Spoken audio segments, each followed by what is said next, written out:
Hi there, my name is Jerry. Online I'm known as JerryPH. My website is at www.accordionmemories.com.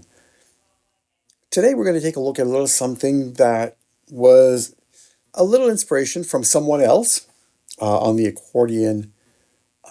accordionists.info club. Hey Josh, thank you for the inspiration.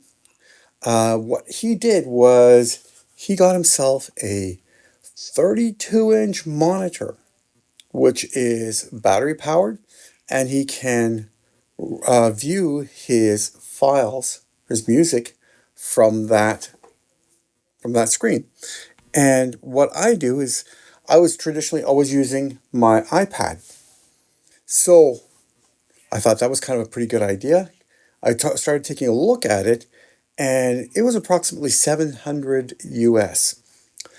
But here in Canada, before duties, export, exchange, delivery, etc., and not even including any potential tariff charges, it would have come out to something like $1,500 for me.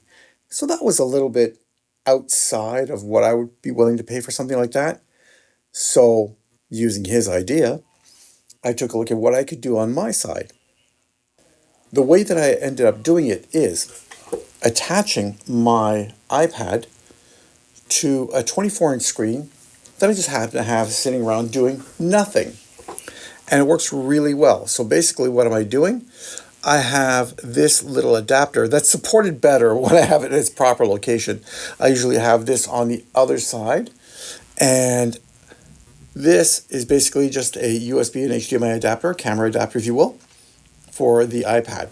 And I have an HDMI cable going into the remote screen.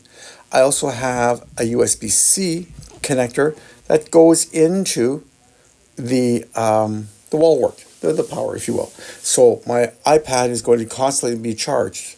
So you can see both here and on the screen, top right side, that little battery on the iPad is being charged. So the way that I had it set up right now is because I have it like this, it's nice and big. One of the things that I found out, unfortunately, is because I don't have the M version chips in the iPad, I can't do screen extensions.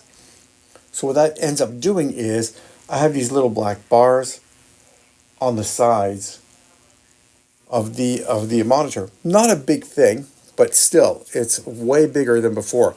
This is the way I would be looking at it in the past. So as you can tell,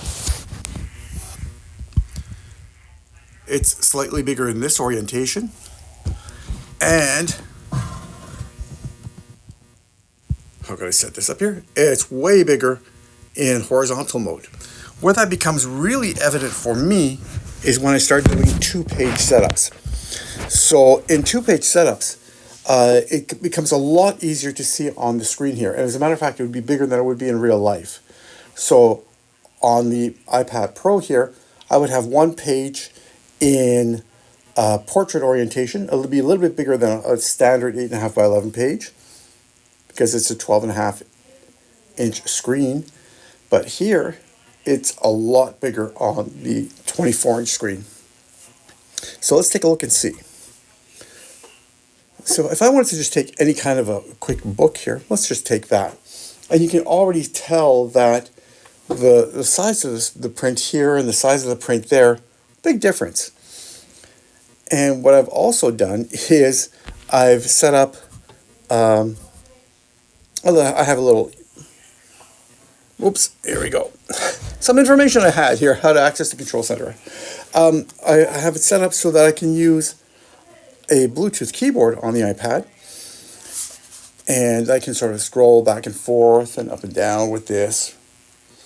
That kind of works very nice. Where that comes into a good place for me is later on when I want to add annotation to my music. I can do that either through the keyboard or through the Magic Pencil, and that's kind of cool.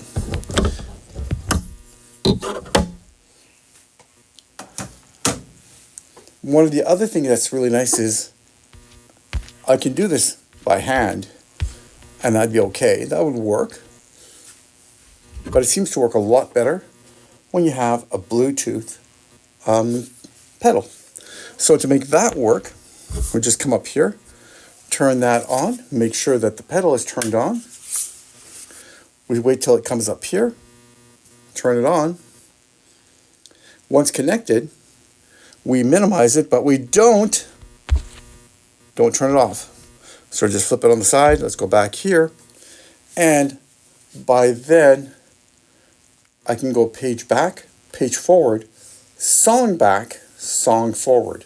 So if I can go one page forward, one page back. I can go one song forward and one song back. And that's pretty cool. So that makes it super convenient for me. So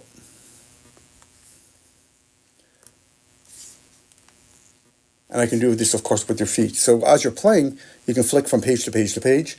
And if it's a longer song, longer than 2 pages songs, you have a setup by which you don't even have to bother thinking about flipping with your finger, especially if you want to do it this way. It's all good. So that's kind of my setup. And it's an interesting little setup.